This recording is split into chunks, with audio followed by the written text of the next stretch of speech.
I woke up in a strange bed, staring at an unfamiliar ceiling. It was white, with a web of tiny cracks radiating from the corners like the map of unknown rivers. I lay there and listened to the pounding of my own heart, a hollow, all too clear sound.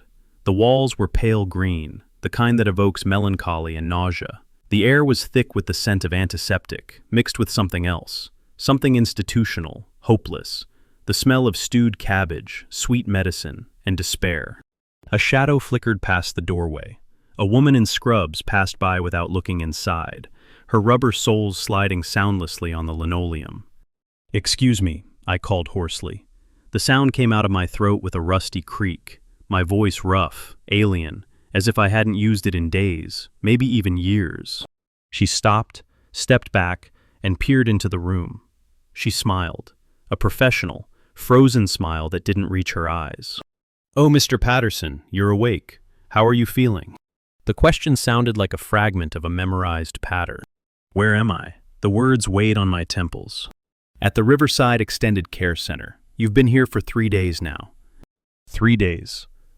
3 days stolen from my life. They fell into a black hole. I sat up slowly, leaning on my stiff elbows, checking my body like a pilot checking a machine before a flight. Everything worked. No pain, no weakness. Just a strange lightness, as if I were an inflatable dummy, and no confusion, only a chilling, crystal clarity. "There's been some kind of mistake. I shouldn't be here," I said firmly. Her smile turned condescending. "Your son Marcus signed all the paperwork. He said you'd be confused at first." She patted my arm, a humiliating, patronizing gesture. My skin seemed to tighten under her touch. Disorientation is normal. But I wasn't disoriented. I was Richard Patterson, 65, not 95, a retired rocket engineer. I designed systems that flew to the stars. My mind was my instrument, honed and sharp. Yes, I had been dizzy 2, maybe 3 weeks ago. Marcus insisted I see a doctor, a new one, a Dr. Patterson, ironically the same last name. He took my blood pressure, shrugged, wrote a prescription for mild medication, and sent me home. That was my last clear memory. Leaving the office, the crumpled prescription in my pocket, and then the fog, thick, impenetrable. "I need to call my son," I said, my voice firmer now. "Of course, I'll get you a phone." The nurse nodded and left, leaving me alone with the pale green walls that seemed to be slowly closing in. The phone turned out to be an old flip phone, not my smartphone. When Marcus answered, it sounded like someone talking on the run, over the noise of a crowd. "Dad, I have a meeting in 5 minutes. "Why am I in a nursing home, Marcus?" The silence on the other end was thick, drawn out. "We discussed this. You had another attack, a worse one. You fell in the garage. The doctor said you need 24-hour observation, Dad. You've become forgetful." "What attack? I feel perfect. I want to go home," I said, squeezing the phone so hard the plastic cracked. "Dad, you're not okay. You don't remember. The doctor—" He paused again. And in that pause I heard irritation, not concern. "Look, we'll discuss this later. I really need to go." Click. Ringing. I stared at the ugly phone in my hand. When I asked the same nurse about my things, she brought out a small, clear bag, as if for evidence. My worn leather wallet, my watch with its face stopped, Sandra's wedding ring. No phone, no house keys, no reading glasses. "Where's my phone? My real phone?" Marcus took it for safekeeping. Her voice took on a honeyed, sympathetic tone. "He said you'd been calling people in the middle of the night, confusing them, disturbing the neighbors with strange conversations, for your own peace of mind." Lies. A naked, brazen lie. I didn't call anyone. I was in a daze, or at least I was. Something was terribly, monstrously wrong, and that something had to do with my son, my boy, whom I raised alone in that very house after Sandra was taken by cancer. Over the next 2 days, I played along. I became a model, obedient patient. I took the pink and blue pills they slipped into a paper cup. They gave me mild sedatives, I realized later, not for treatment, but for control, to keep the residents obedient, quiet, and comfortable. I attended group art therapy sessions, where we painted butterflies with trembling hands. I smiled at the staff, nodded to my roommates, and watched. I absorbed the details. The facility wasn't hell. It was clean, well lit, with a sufficient number of tired nurses. but it was a place where life lasts, slowly fading away. A place for wheelchairs, empty stairs, for people whose histories have already been erased. I didn't belong here.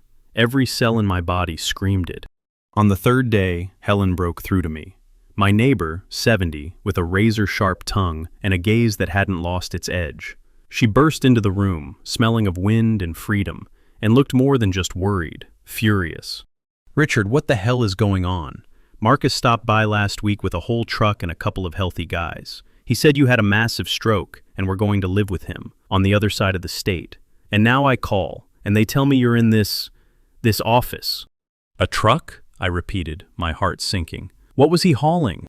"Everything, Richard. Furniture, boxes of books, even your old workbench from the garage. Your house is empty, with the lock broken. I tried to call you, but Marcus said you need complete peace and quiet. No visitors." My house. The house on Elm Street I built with my own hands in '85, hammering every beam into place with such fury and pain to drown out the grief.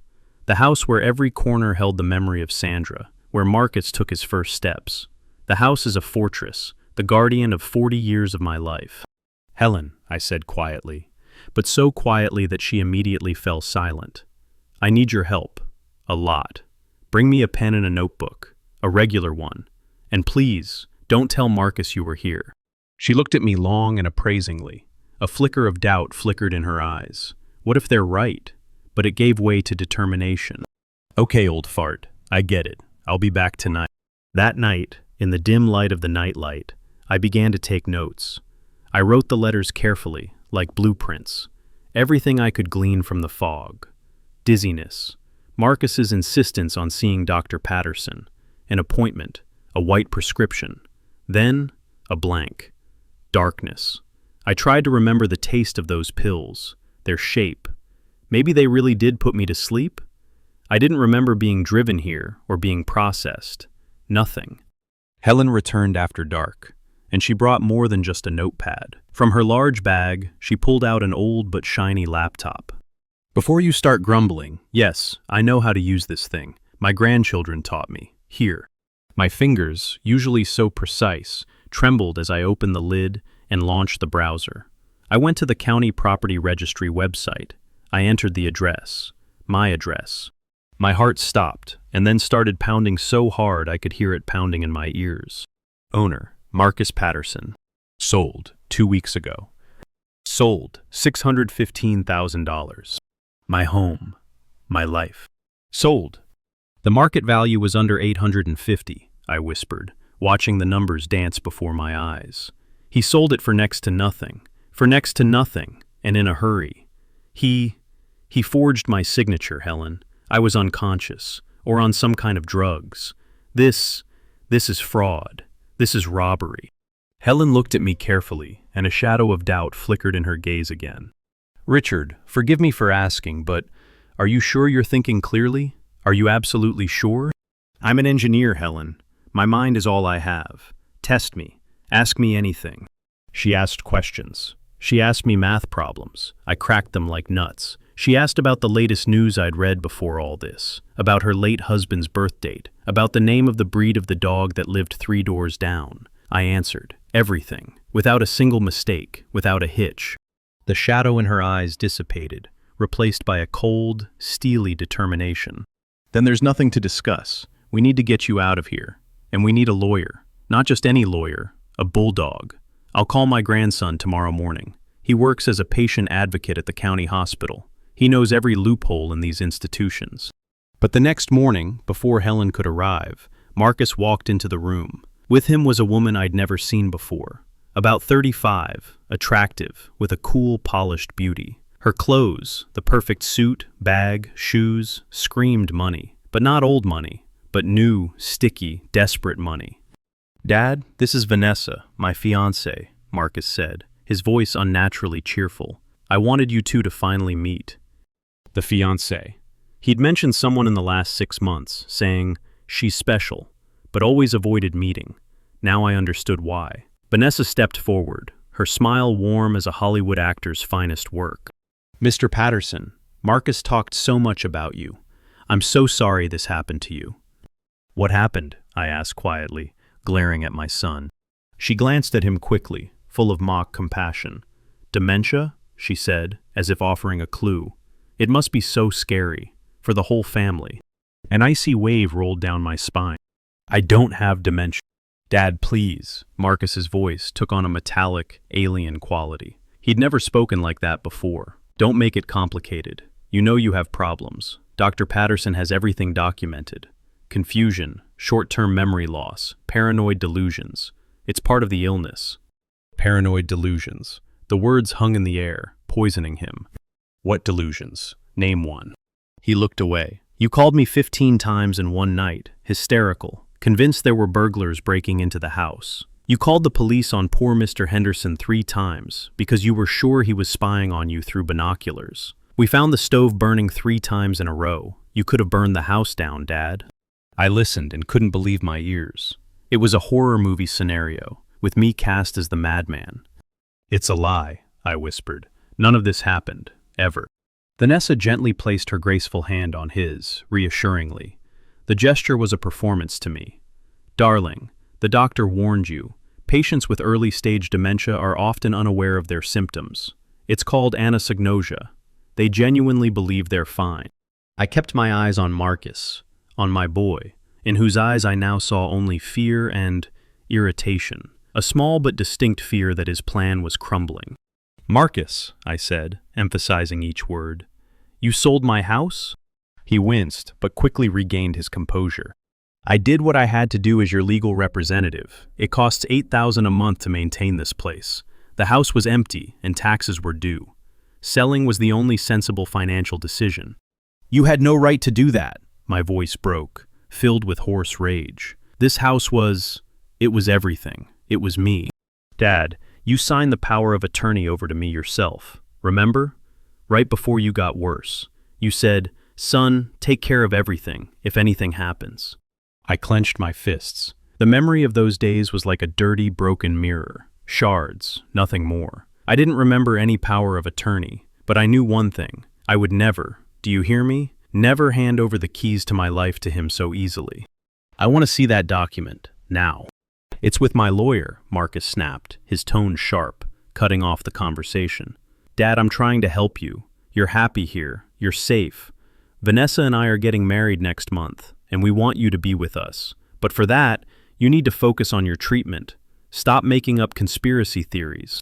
Recover from a disease that doesn't exist. Sit quietly while they sell off my life." Vanessa's smile became tense, taut, like a bowstring. "Mr. Patterson, believe me, I know how hard this is, but Marcus is acting in your best interests. Fighting reality will only worsen your condition and distance you from your son." After they left, leaving behind a trail of expensive perfume and bitter betrayal, I sat staring into space, and I understood completely, down to my bones. This wasn't about my imagined health. It was about my house, about his money, and perhaps about this woman who now held my son in her clutches. When Helen came that afternoon with her grandson, Brad, I told them everything, frankly. Brad, a young man with intelligent, attentive eyes behind his glasses, listened without interrupting, taking notes on his phone. His face gradually darkened. "Mr. Patterson, the first thing we do is arrange an independent medical examination," he said firmly. "If your cognitive functions are intact, and I'm inclined to believe you, then this smacks of fraud and abuse. But for the trial, we need ironclad evidence. Let's start with a record of your current mental state." The examination took place 2 days later.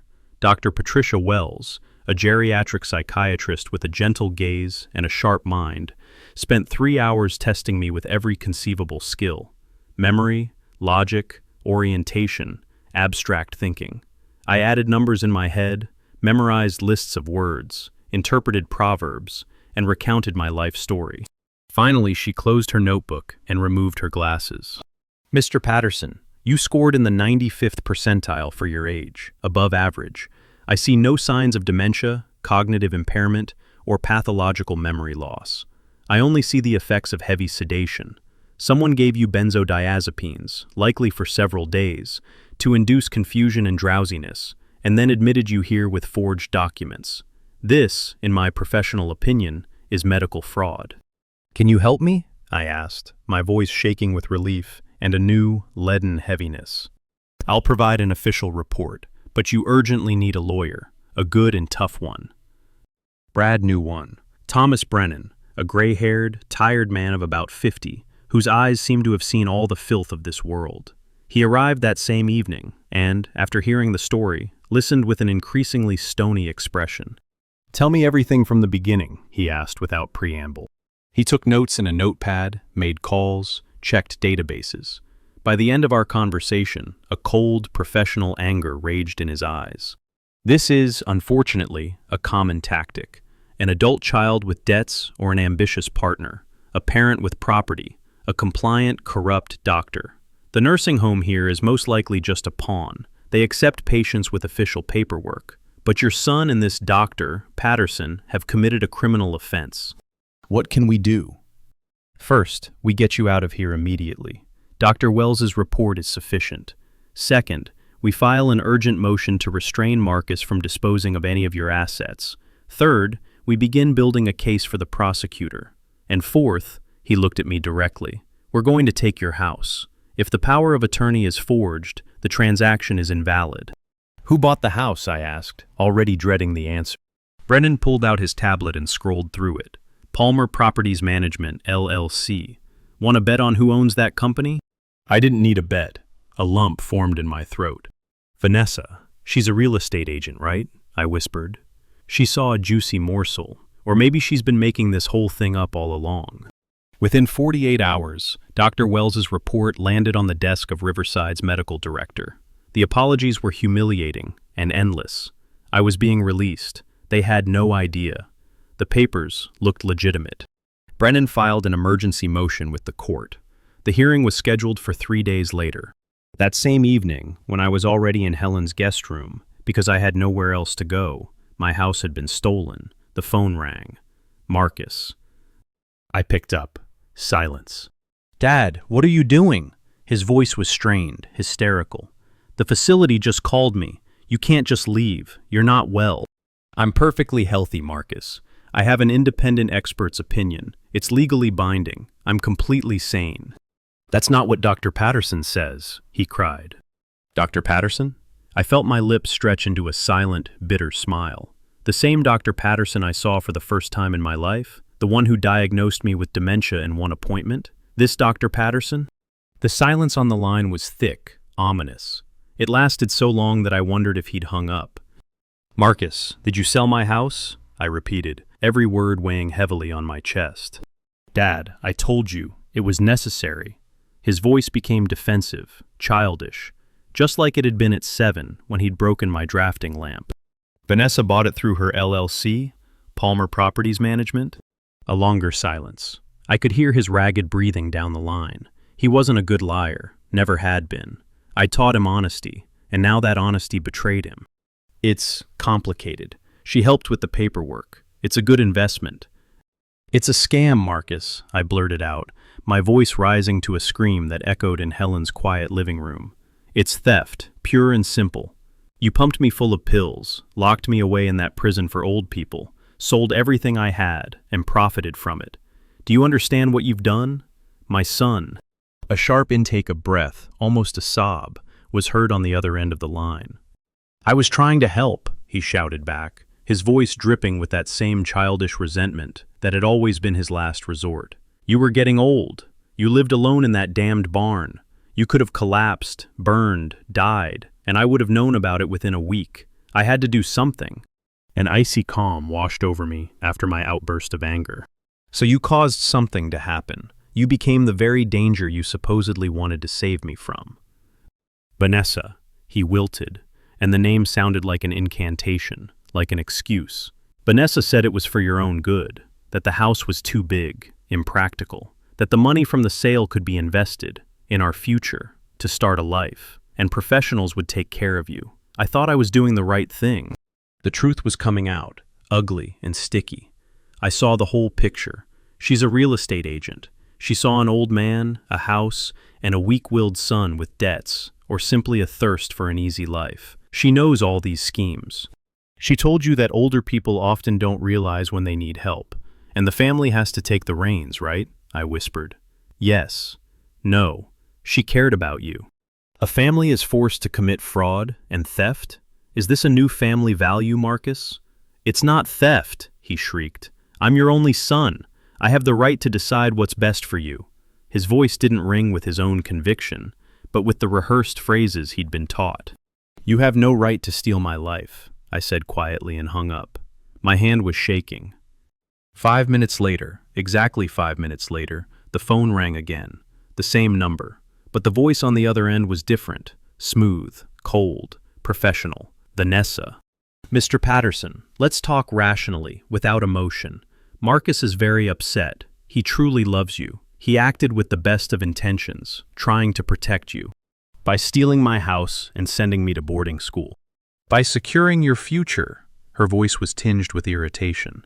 Listen, the house is sold. The deal is closed. Resisting it will only drain your energy and resources on litigation. Judges are sympathetic to families acting in the interests of elderly relatives. We have all the documents from a licensed physician. A physician you must have generously thanked for this diagnosis. Be careful what you say, Mr. Patterson. Her tone became ominously quiet. Defamation is a serious offense. Not as serious as elder abuse, medical fraud, and real estate fraud, I retorted. You won't prove anything. We'll see, I said, and cut the connection. The emergency hearing was held in Judge Katerina Morrison's small, austere chambers. The air was thick with the smell of old wood, dust, and tension. Marcus and Vanessa sat across from her. Next to them was their lawyer, a young man with a flawless tan and 2 white teeth, constantly adjusting his cuffs. I sat next to Brennan, sensing his calm, focused energy. Dr. Wells watched us from her laptop screen, her face serious and unwavering. Marcus's lawyer spoke first. He spoke smoothly, presenting the entire tragedy to the judge. An aging father losing his mind. Dr. Patterson's report of severe cognitive decline and paranoid ideation. My alleged falls, leaving the stove on. Then the fall on September 20th, which was the final straw. He presented his power of attorney. Then he called Marcus. My son took the stand, swore to tell the truth, and then began to lie. Staring into space above my head, he told the story of my decline. He was convincing. His voice trembled with what seemed like genuine emotion. He looked like a tormented, loving son, bearing a heavy cross. I looked at him and didn't recognize him. This wasn't my boy. He was a puppet, whose strings were held by a woman sitting at the table with a stony face. Then Brennan stood for cross-examination. He moved slowly, methodically, like a surgeon preparing a scalpel. Mr. Patterson, when exactly did your father sign the general power of attorney? 2 months ago, September 15th, Marcus replied, memorized. And where were you at that time? In my apartment. Your father, with his supposed memory and orientation issues, came to your apartment himself to sign the document stripping him of all rights to your property? Yes, I asked him to come. Was anyone else present at the signing? Vanessa, she witnessed the signature. I see. And the fall you're talking about, when did it happen? September 20th. So 5 days after signing the power of attorney? And you, a worried son, immediately placed him in a nursing home. Not immediately. Within a week. I wanted to ensure his safety. Very promptly. Now about selling the house. When did you sell your father's house? October 1st. 2 weeks after his fall? Did you put the house on the open market to get the best price to pay for its upkeep? No, I found a direct buyer, Palmer Properties Management. That's your fiancée's company, Vanessa Palmer, right? Marcus froze. He looked at Vanessa. She looked away, barely perceptibly. Yes, he whispered. And how much did Palmer Properties pay for the house, which, according to the appraiser, has a market value of approximately $850,000? 615. Marcus's voice grew muffled. Why did you sell the property of your allegedly incapacitated father for $235,000 below market value? We needed urgent money for his treatment, Marcus blurted out. But the house was sold before your father had even spent a month in the institution. How could you have known the exact amount of the future expenses? Did you sign a lifetime contract with the institution in advance? I estimated, roughly. You estimated. And so it turned out that you sold the house to your fiancée's company at a colossal discount. Don't you think, Mr. Patterson, that this looks like a conspiracy for unlawful enrichment? Marcus remained silent. his lips pressed together. His lawyer jumped to object, but Judge Morrison stopped him with a wave of her hand. Brennan then called Dr. Wells. Her testimony was devastating. She spoke clearly, citing test results, explaining what anosognosia was and why I didn't have it. She mentioned traces of lorazepam in my system, a drug I had never been prescribed. And finally, in response to Brennan's direct question, she stated firmly and unequivocally, "From a medical standpoint, Mr. Richard Patterson does not require constant care. He is mentally healthy and fully competent. His placement in the facility, based on the documents presented to me, I regard as the result of fraudulent activity." Judge Morrison, a woman with gray hair and piercing eyes, turned to Marcus's lawyer. Her face was unreadable. "Do you have any objections, counselor?" He called Dr. Patterson. The same doctor I'd only seen once in my life entered the courtroom. He looked shrunken and worn. Sweat stains darkened his jacket. He carried a heavy folder, as if it could protect him. Under oath, his confidence evaporated like alcohol. He admitted he'd seen me only once, that the appointment lasted no more than 15 minutes, that he'd made the diagnosis of cognitive decline and paranoid tendencies, not based on tests, but on Marcus's account. No, he hadn't performed an MRI or extensive tests. No, he hadn't even suggested a simple clock drawing test. Yes, he'd signed the papers requiring institutionalization based solely on a relative's word. "Dr. Patterson," Brennan's voice cracked like a whip, "how much did Mr. Marcus Patterson pay you for writing this medical report?" It was a fee for a consultation." The doctor hesitated, his eyes darting around the ceiling. "You received $5,000 in cash on September 18th, 3 days after the allegedly signed power of attorney. This is a fact confirmed by your own bank statement. Was that a fee for a 15-minute consultation, doctor?" The doctor remained silent. His silence was louder than any admission. He simply lowered his head, and a bead of sweat fell from his temple onto the polished wooden bench. Judge Morrison slowly removed her glasses and set them aside. Her face was as stern as a granite slab. "I've heard enough. The court finds the general power of attorney is invalidated as it was obtained by fraud. Mr. Richard Patterson's placement in the facility was unlawful. Regarding the sale of the house, she turned an icy gaze on Marcus's lawyer. This matter is being referred to the prosecutor's office for criminal prosecution. Until the investigation is completed, I am issuing a restraining order. Marcus Patterson and Vanessa Palmer are prohibited from any communication with Richard Patterson, as well as access to all of his accounts and assets. Mr. Patterson, you face civil litigation for the return of the property, but I am also placing a lien on all assets of Palmer Properties Management until all circumstances are clarified." Marcus jumped to his feet, his face contorted in despair. "Your Honor, but I am his son. I acted with the best of intentions. I wanted to help." "You wanted to help yourself, Mr. Patterson," the judge retorted coldly, "at your father's expense. Sit down." Outside the courtroom doors, in the hallway that echoed like a crypt, Vanessa clutched Marcus's arm. Her whisper was sharp, venomous. "This is your fault. You swore he wouldn't fight back. You said he was insane and wouldn't understand. You said everything would be easy. You promised that once the house was ours, he'd be completely isolated and unable to do anything." They turned and saw my gaze. Vanessa's expression instantly changed, from fury to icy, calculating. She took a couple of steps closer, ignoring Brennan's warning glance. "You'll never get that house back, man," she hissed, so only I could hear. "I'll drag this out for years. Appeals, postponements, finding new formalities. By the time you're dead, you'll have spent more on lawyers than this barn is worth." "Perhaps," I replied calmly, looking straight into her cold eyes. "But you'll spend just as much defending yourself against criminal charges of fraud and abuse. And, unlike me, you face the prospect of a real prison sentence." The criminal investigation, despite the dire predictions, was moving at the speed of a forest fire. Prosecutor Caroline Chen, a young woman with a determined gaze, hated crimes against the elderly with all her being. In 2 weeks, she had compiled a dossier sufficient for 3 people. Marcus was charged with elder abuse, fraud, conspiracy to commit fraud, and falsifying medical records. Dr. Patterson was charged with medical fraud, conspiracy, and bribery. Vanessa was charged with conspiracy to commit fraud, theft of property by deception, and large-scale real estate fraud. It was then, from the office of his new, now criminal attorney, that Marcus called me for the last time. "Dad, please, don't do this. Retract the statement. I'm your son, your only family. Then start acting like family. Give back what you stole. Admit everything." Vanessa, she kept saying. His voice was choked, full of tears. "I didn't think you'd actually want to go back to that old house alone. I thought you were miserable there. You thought you could steal everything from me, and I wouldn't even notice because I'd be too weak and scared, right?" "It's not stealing." His voice took on that same whiny, childish tone that always drove me crazy. "I'm your father. I raised you. Everything you have will eventually come to me.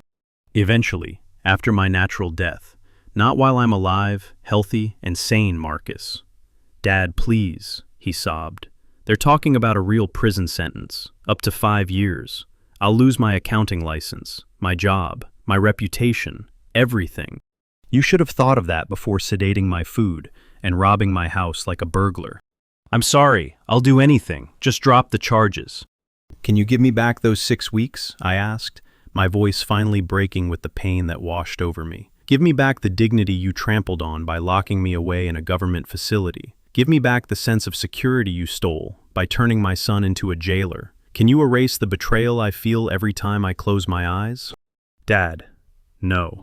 I hung up. Forever. The civil lawsuit to repossess the house turned out to be a labyrinthine process. Palmer Properties had already sold it to another shell company, and that one to a third. All the companies were registered to frontmen, but the threads, as it turned out, led to Vanessa. Unraveling this web took months, but Brennan was a hound. He followed every dollar, every signature, every notarized copy, and gradually, step by step, the web began to unravel. That's when I learned the truth about Vanessa, which made me physically sick. She'd done this before. 2 years ago, in a neighboring state, she'd pulled the same scam on an elderly widow. She convinced her to sign a power of attorney, sold her house for next to nothing through a company she controlled, and when relatives sued, she paid him off with part of the money and disappeared. She met Marcus at a professional conference. She chose him. She researched him. She learned about me, about the house, about my savings. For 6 months she worked to gain his trust, gently instilling these ideas, manipulating him, making him believe that robbing his own father was an act of caring. Marcus was the weak link, impressionable, driven, desperate for the approval of this bright, confident woman. But Vanessa was a predator in an expensive suit. First came the criminal trial. I had to testify. Sitting in the witness stand, under oath, I told our story from the very beginning. The dizziness, the son's persistence, the visit to an unfamiliar doctor, waking up at Riverside, the sale of the house. Marcus's lawyer tried to portray me as an old man who was confused in his testimony and couldn't remember what he'd agreed to. But Dr. Wells's report and my test results hung in the air, irrefutable. The timeline of the crime was too clear, the financial gain too blatant. Dr. Patterson, saving his own skin, took a plea bargain. He pleaded guilty to part of the charges and gave detailed testimony against Marcus and Vanessa. He told her how she approached him, how she hinted at a generous reward for his signature, how she convinced him it was just a formality for the benefit of an elderly man. He was pathetic, greedy, and stupid, and he repented. Marcus, too, eventually broke down. He agreed to a plea bargain. He pleaded guilty to abuse and fraud. In exchange for a full testimony against Vanessa, he received 2 years in prison and 5 years probation. His CPA license was revoked, and he was ordered never to hold a guardianship or power of attorney over any relative. Just before the sentencing, he asked through his lawyer for one last meeting. We sat in the courtroom under Brennan's watchful eye. Marcus seemed 20 years older. "Dad, I'm speechless. I know sorry doesn't mean anything right now, but Vanessa, she made it all seem so reasonable. As if I were protecting you from yourself, as if it were a smart, mature thing to do. I didn't think of it as stealing. I sincerely didn't. You betrayed me," I said simply. "My own son. That's the horror of it." I looked down, to prison. His lips trembled. But I wanted to say, I didn't want to leave you with nothing. I was planning, when we got settled, I was going to give you some of the money. I didn't want to cut you off completely. I looked at him, and in that moment, I didn't even feel anger, only an endless, universal weariness. Marcus, you pumped me full of pills to keep me out of the way. You sent me to a boarding school like I was useless. You sold my house, my past, my memories. And you think your intention to fork over me a little money in some vague future somehow justifies it? He looked at me, and there was a childish, animalistic pleading in his eyes. The same one that made me forgive broken windows and bad grades in math. Only now, it wasn't a toy at stake, but my entire life. I know I screwed up, he whispered, clenching and unclenching his fists on the table. I know, but I'm your son, the only family you have left. If you testify against Vanessa, if you help put her away, can we— He gulped. Can we try to start over? Restore something? Restore what, Marcus? My voice sounded tired and empty. Our relationship? Trust? You want me to be your father again, and you to be my son, after you locked me up like a dangerous animal. I'll serve my time, he blurted out, a desperate hope gleaming in his eyes. I'll improve. I'll deserve it. Please, Dad, don't cut me off forever. I looked at this man, at his features, still reminiscent of the boy I'd dangled on my shoulders. The boy I'd taught to hammer nails in this very house he'd sold. The boy I'd supported when his mother died, when he'd failed his first year, when his first girlfriend had dumped him. I'd invested my whole life in him after Sandra, and now this man sat before me, begging for a handout, not money, but the chance he'd so cynically squandered. Marcus, I began slowly, choosing the words that cut my heart sharper than glass. I love you. This love is a scar on my soul, and nothing will erase it. You're my son, but I don't trust you. I don't know if I'll ever be able to trust you again. And I won't pretend like nothing happened, just because you're scared and you got caught. So it's over? His voice dropped to a whisper. You're just writing me off? For now, yes. Then he began to cry, real, bitter tears, streaming down his cheeks and dripping onto the table. Perhaps they were sincere. Perhaps at that moment, he truly felt the full weight of what he had done. But those tears could no longer fix anything. They couldn't give me back the stolen weeks, the feeling of safety, the sanctity of my home. They were just water. Vanessa's trial lasted longer. She didn't admit guilt until the end. Her lawyer built her defense on the idea that she was a naive victim of Marcus's manipulation, believing his stories about her sick father. She feigned shock when the prosecutor presented the evidence. But the evidence spoke louder than her tears. The court read the messages from her phone. Cold, calculating messages to Marcus. The main thing is to get it done quickly before he wakes up. The doctor needs cash, no trace. After the sale, you're free, and no one will need the old man anymore. Financial reports showed how the proceeds from the sale of my house passed through her 3 shell companies, settling in her accounts. And then that same elderly woman from Arizona came forward. Frail, with a cane, she told the jury her story. A story that mirrored mine, word for word. The same pattern, the same Vanessa, the same predatory smile. The jury deliberated for 3 hours. The verdict? Guilty on all counts. Vanessa received 5 years. When the judge read the verdict, she turned and looked at me. There was no malice or remorse in her gaze, only cold, lifeless calculation. I could see her mind already working, calculating the next loophole, the next victim. Some people cannot be reformed. They can only be isolated. The civil suit ended in a settlement. Under the pressure of the criminal case and the overwhelming evidence, her lawyers capitulated. Palmer Properties Management returned the house to me and paid $200,000 in damages and legal fees. The house stood empty, abandoned. Vanessa hadn't managed to resell it. The foreclosure had been too swift, so at least the walls remained intact. But inside, there was emptiness. 8 months after that morning, when I opened my eyes under the pale green ceiling of the riverside, I inserted the key into the lock of my own front door. A new key. The click echoed loudly in the silence. The inside smelled of dust and oblivion. Everything was gone. All the furniture Sandra and I had chosen together, all the framed photographs, my books, her porcelain knickknacks, the plans for my old projects. Marcus had sold or thrown away everything of any value. He left only bare walls and memories. But the house stood, those walls I'd built, hammering each nail with fury and longing for my departed wife. Those floors Marcus and I later sanded, the kitchen window that let in the morning light as Sandra made coffee. Helen became my anchor. She came every day. She took me to flea markets and thrift stores. We leisurely chose things: a simple wooden table, 2 sturdy chairs, a bed, a lamp. We weren't restoring the old house. That house had died. We were building a new space, the space of a survivor. Each new object in it wasn't a memory of loss, but an act of resistance. I'm here. I'm alive. Many people later asked me if I regretted it. They said I should be more merciful, that blood ties were more important than anything, that my son should be given endless chances. My answer was always the same, honed by pain. Love doesn't mean allowing yourself to be destroyed. Being a family isn't a license to steal and betray. Forgiveness that requires you to destroy yourself isn't forgiveness. It's complicity. Marcus was released 6 months ago. He sent me a letter, a simple one, on a sheet of graph paper. He asked if I could give him a chance to explain himself. I put the letter in a drawer. I didn't throw it away. But I didn't answer either. Perhaps someday I'd find the strength to listen to him. But not now. Right now, I needed to heal my wounds, not reopen them. I'm 76 years old. I have a house that's once again a fortress, not a trophy.